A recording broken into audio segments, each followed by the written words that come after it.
निरञ्जिनी नित्यप्रकाशिनी चैव स्वप्रकाशस्वरूपिणी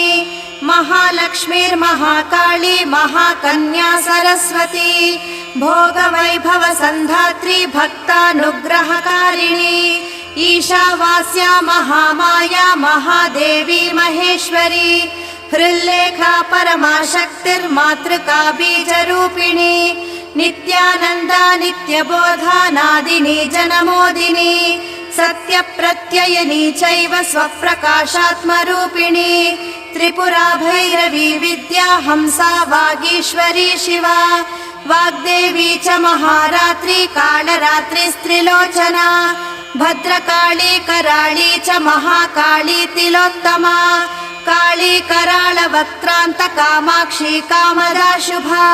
चण्डिका चण्डरूपेशा चामुण्डा चक्रधारिणी त्रैलो